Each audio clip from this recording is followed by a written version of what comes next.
Hello, I'm Scarlett Shand. Are we alone in this universe, or are we being visited by extraterrestrials?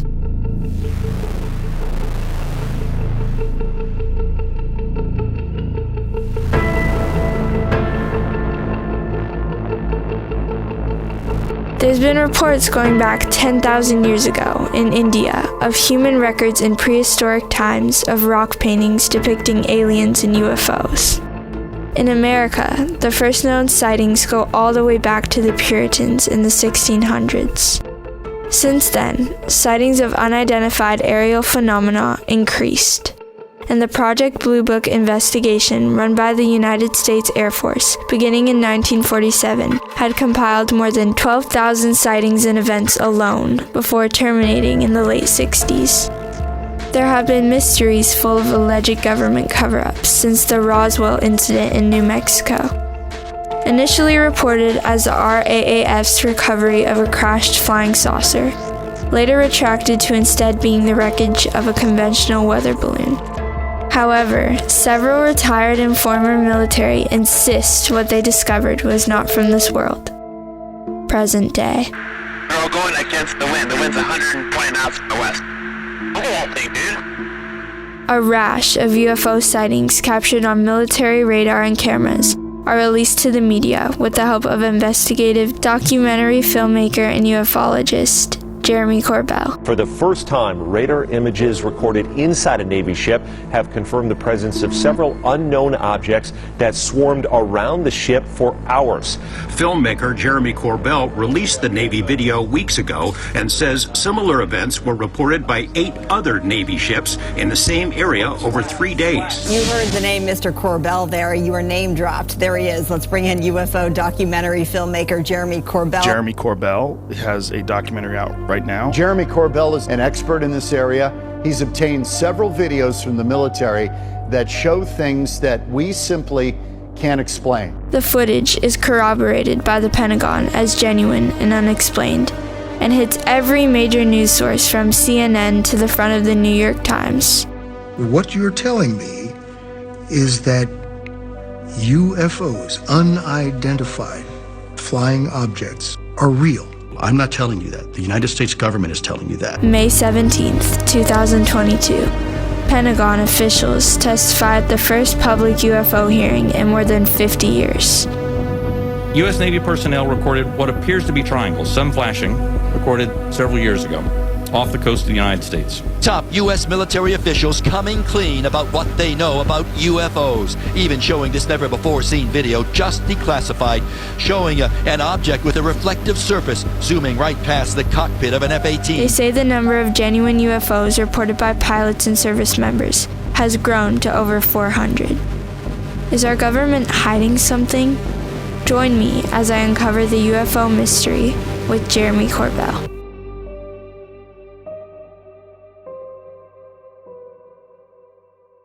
Hi, I'm Scarlett Shand, and I'm joined by a highly acclaimed documentarian and investigative filmmaker. He is known as one of the world's foremost experts and curators of information on the topic of UFOs. He has been featured on CNN, Fox News, The Joe Rogan Podcast, ABC, and tons more. I'm honored to welcome Jeremy Corbell. Thank you so much for speaking with me today, Jeremy. Thanks, Scarlett. I'm really glad that the younger generation is interested in this topic. It is a scientific issue. My first question is a bit of a loaded one. We have all heard stories about UFOs and aliens, but the real question is, do they exist, and what are some of the significant events and information that has come out over the past few years, with the help of yourself in particular, that has been monumental in this field? Right. So your first part of your question is, do aliens and extraterrestrials exist, right? And then the other question is, what is it that has kind of happened over the years to help us understand or think about this topic, right? Okay. So first of all, the universe is a vast place. Anybody who's scientifically minded has never truly considered that we're the only life forms. If you can understand or begin to grasp the expanse and the vastness of time and space in our universe, it is a statistical improbability that we would be the only life out there, right? So the idea that we're not the only life out there, just it's an impossibility if you really understand how large this universe is and how homogeneous or similar the elements of life are and can be. The question then becomes, is there an advanced, intelligent, other form of life that's not here on Earth natively, right? Because an alien could be a plant. An alien could be anything that's alien to us or just not here born on Earth, right? So there's lots of different types of life forms that could be alien. But I think what we're talking about is an intelligent, technologically advanced species from somewhere else, from another world at the minimum, just from another planet. That's kind of the definition of extraterrestrial, is just being from somewhere else, from another planet.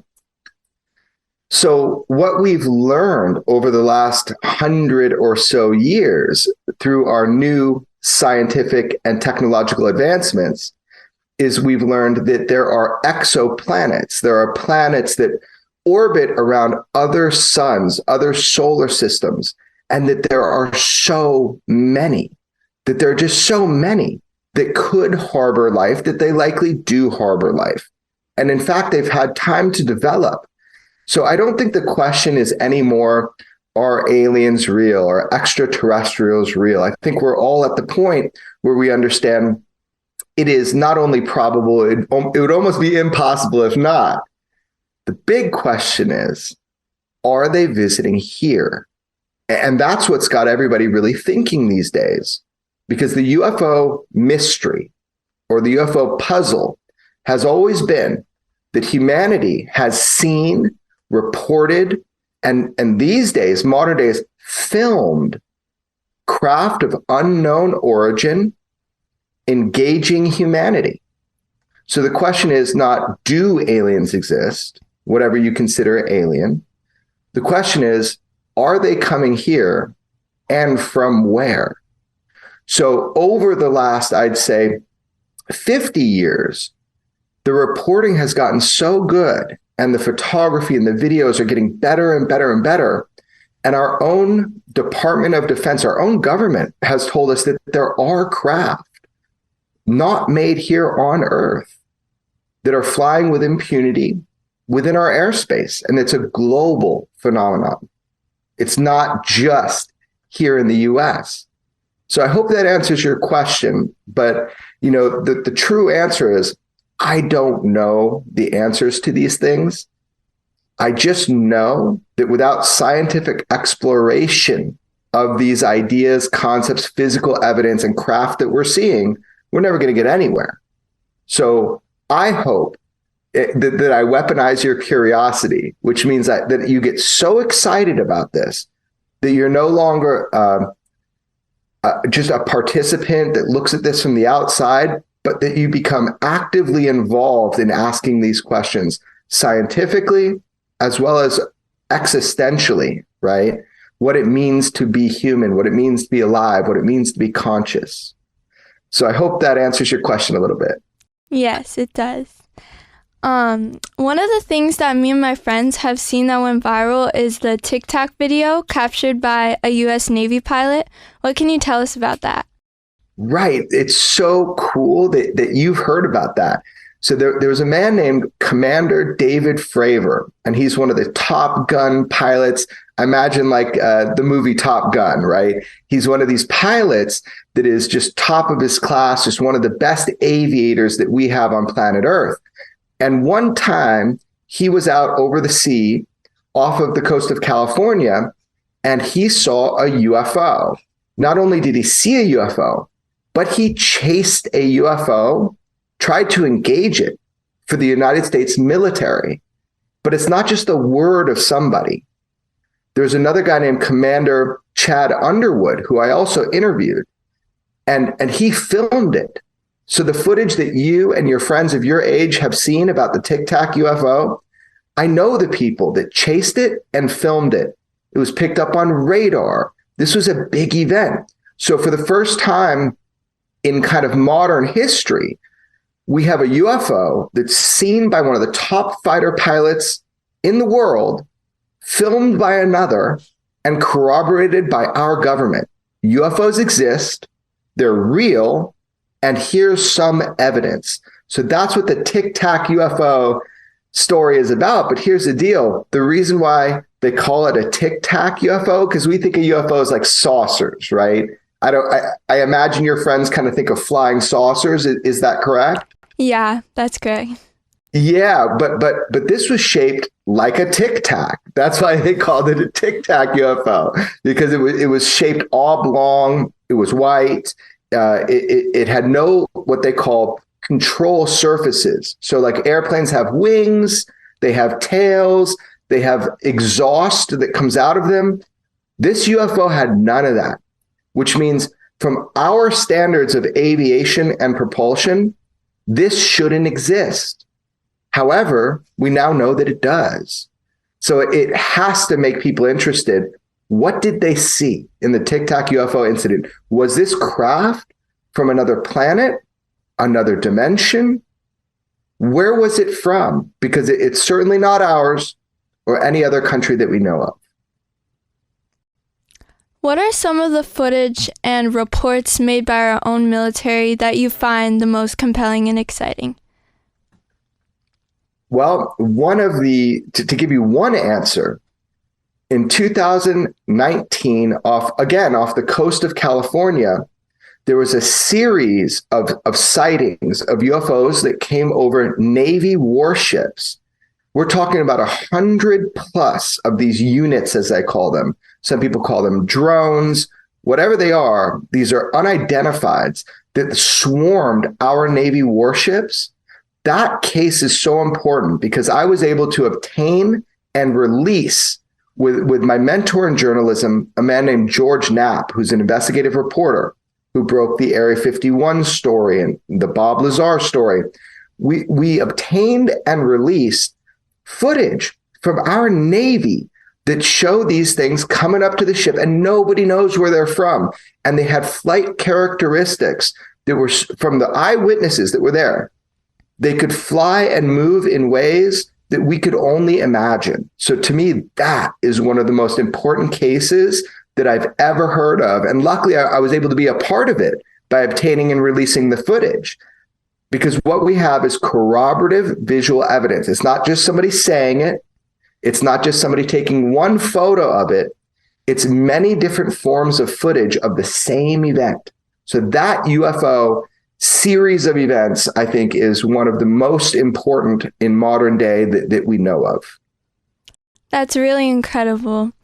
I've heard about some of these hearings with the Pentagon acknowledging their investigation of UFOs. The first time since the 60s now consists of over 400 reports. Why do you think the government has waited until now to be more transparent about this very real issue and possible security threat? Right. So what you're referencing is that there was a report that was done by our Pentagon about the UFO topic, and we actually held congressional hearings on UFOs, or what people call now UAPs, unidentified aerospace or aerial phenomenon, UAP, right? Same thing, UFO, UAP, same thing. So all of a sudden we get these reports and the government saying, okay, we have objects in the sky that we can't account for. We didn't make them. Our adversaries didn't make them. We don't know where they're from or how they can fly, however they fly. And that's a huge deal. Now, why did they do that? Why did they do that after all these 50 plus years of clamped down secrecy? And I really have to say, it's because of public interest. It's because of people like yourself asking questions about this. It's really even social media, using social media platforms like Twitter. There's something called UFO Twitter. That exists. That's real. It's where everybody talks about UFOs, right? So it was the public saying, we want to know more about this. And for the first time in over 50 years, our government and our representatives saying, well, we're going to find out then. So that's how we find ourselves in this situation. Remember, our government works for us. It's our government. We elect people. We bring people into power. They're tasked with defending our nation, but much, much, much more. So really, it was public pressure that has put us to the point now where there's more UFO transparency. And look, having a conversation like this, there are scientists that should be having this conversation. So when you're talking to me about it for a science school report, it makes me really hopeful. That's why I'm doing this interview, because I think it's so cool that you, Scarlett, are interested in this, that your friends, that your peers who are young like you are interested in this, because ultimately you're going to be handling this world when we're far gone. So it's really cool you're into it. And I think that's why we're seeing what we're seeing today, is because of public pressure. And we're going to keep the public pressure on. The more that all this info gets out there and the more that we learn, do you think there's a tendency for people to turn their backs on this information and not want to believe it in the fear of the consequences that reality might have? Right. So I think what you're asking is there some sort of resistance that we have as human beings to new ideas? Is that what you're asking? Yeah. Right. So yeah, of course, that's part of being human, is that we try to hold on to the things that we think, and sometimes we fight for them, even if they're wrong. We fight for them for a long time. Remember, we used to think the world was flat. That was what that was the consensus. People got in trouble for saying otherwise, right? And then you look at the idea that the Earth actually isn't the center of the universe, and that we actually orbit around the sun, and the sun isn't even the center of the universe. So we've been wrong so many times, and there's been resistance. Human beings have resisted this. And I would just like to think that we can look at the evidence, we can ask questions, that we have some sort of permission now to ask about this topic. This is not a matter of belief. UFOs, they're either real or they're not real, meaning machines from other places are real or they're not real. The abundance of evidence, the weight of the evidence, is that UFOs are real and that these are machines from somewhere else. Where they're from, we don't know. Who operates them, we don't know. What the intent is, we don't know. But we can't get around the fact UFOs are real. And at this point, they need to be studied. What impact do you think this could have on humanity? The knowledge of UFOs to humanity, what impact would that have if we all kind of came to a consensus that this is a real phenomenon? Is that what you're asking? Yes.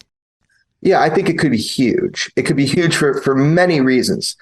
First is our ecosystem we live in as human beings, right? When we expand outside of our island of understanding, and we start to understand that we are part of a much, much larger community of living organisms, all created in this universe that we're in, that already alone is a huge deal. It makes me feel more part of this world than isolated from this world, to know how big it truly is. So the first thing I think is it can be very unifying to humanity, to know that we are a species that has come so far, but maybe, just maybe, there are people from other places who have gotten farther than us. And then the second thing that I think is really important is technologically.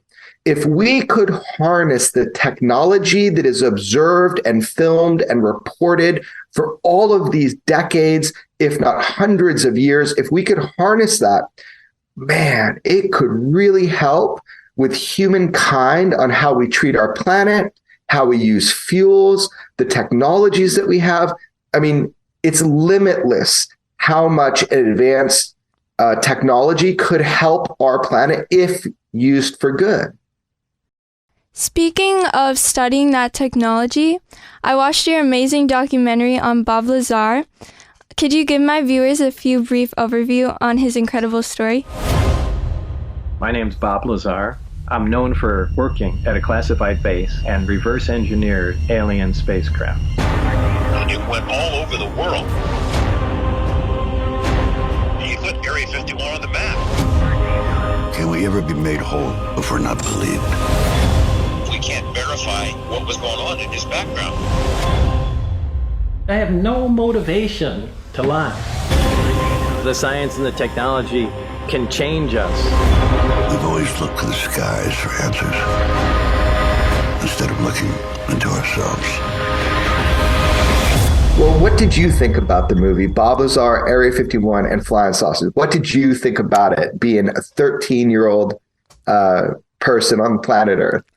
I think it was incredible, and it made me think more about like existence on Earth and outside of Earth, and it really made me question many possibilities of what's out there, and it continues to have me questioning. And I have conversations with some of my friends about it too. And yeah. That's fun. So your friends, you talk about Bob Lazar and what he said about flying saucers. Yes, we do. Do you believe Bob Lazar? I do believe Bob Lazar. I think there's much more that like outweighs how if he wasn't right, you know, there's a lot of evidence, and it's really crazy about him talking about S4 and all these things that people didn't believe him until it came out to the public. And then people started realizing, like, you know, he said these things before it even came out. That's right. It's crazy. It is. It's wild. You know, just because something is wild doesn't mean it's not true. I'll tell you right now, I do also believe Bob Lazar, but I have more information, I think, than most people. Most people just see the film or something like that. And in those cases, I would say just don't discount him, right? But hear what he has to say. So there's two ways to look at it. One is, do you believe somebody? And that's important. You should decide that for yourself. And the more information you have, the more you'll be able to decide that. I think that's why I'm in a good position to say, I believe him. But additionally to that, separating the message from the messenger, what he said in general and things that have proven to come true, it makes you wonder about this topic in general. If what he said is true, our government and our military has known that we are not alone, that there are craft from alien civilizations, and that we've in fact been trying to reverse engineer them. And that, separate from the messenger, is a huge deal if true. And I suspect it is true with the information that I have.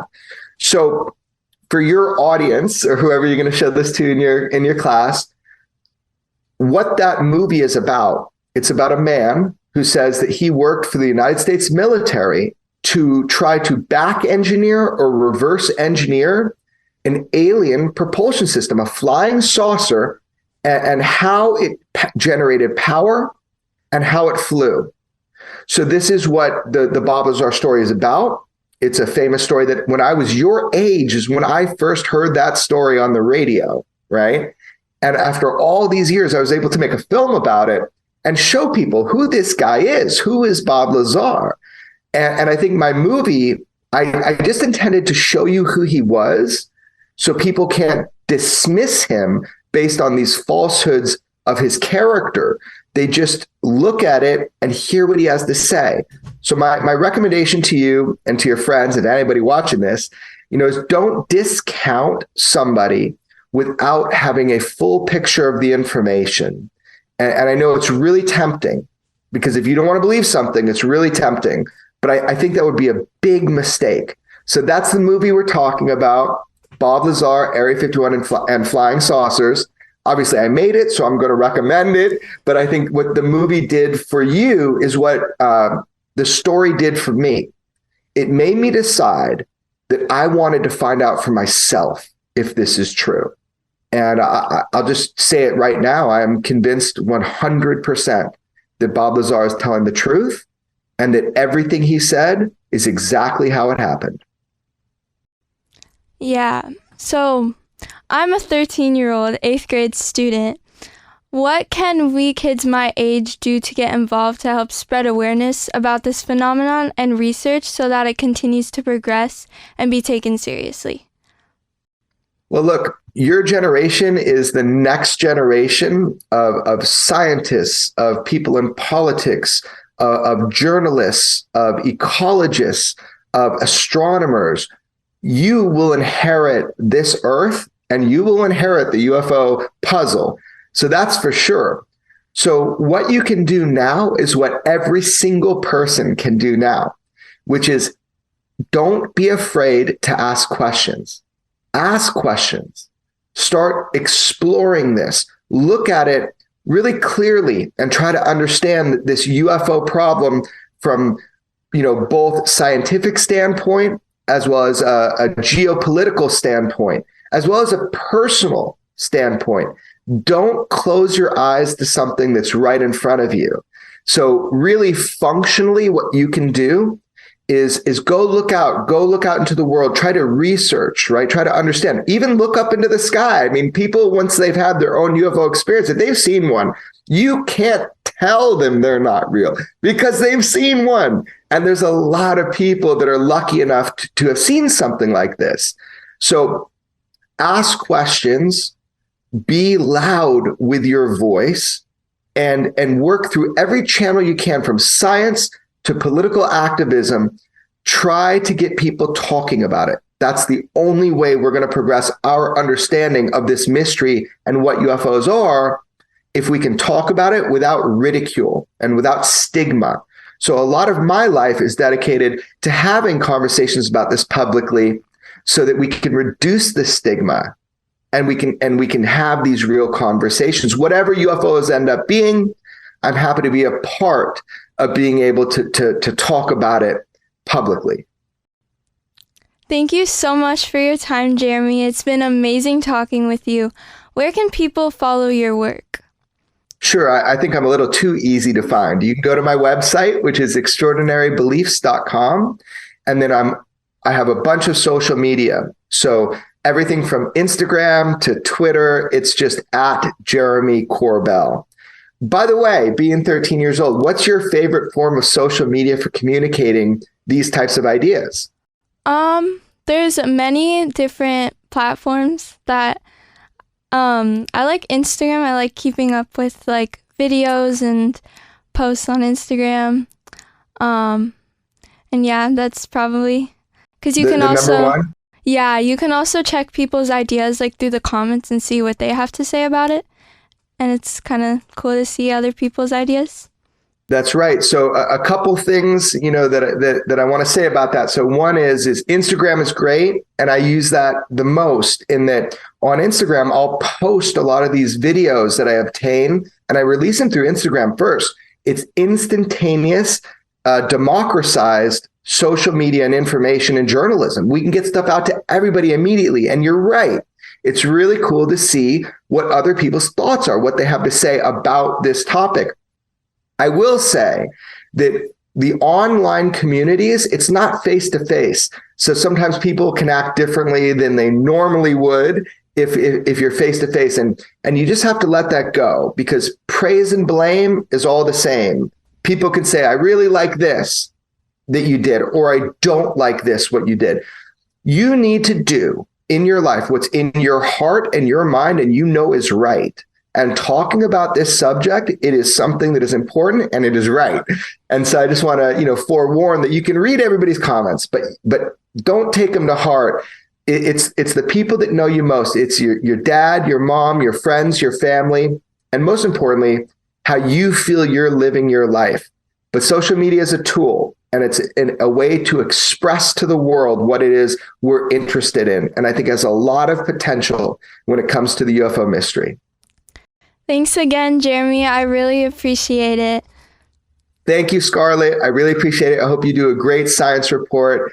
Thanks for having me on, on this recorded session. And, let me know how it goes with your schoolmates. And I'm really glad that you're interested in this topic. So thank you for your time. Thank you so much. Okay, I'll talk to you later. Okay, bye. So, are UFOs and aliens real? After speaking with Jeremy and examining all evidence, including that of our own government, there is no way it's not. I don't believe there is anything to question. As Jeremy said, we are the scientists of the future, and we will have to solve this puzzle that I'm confident may be solved in our lifetime. A puzzle that has the potential to change humanity forever. What do you think? Thank you for watching.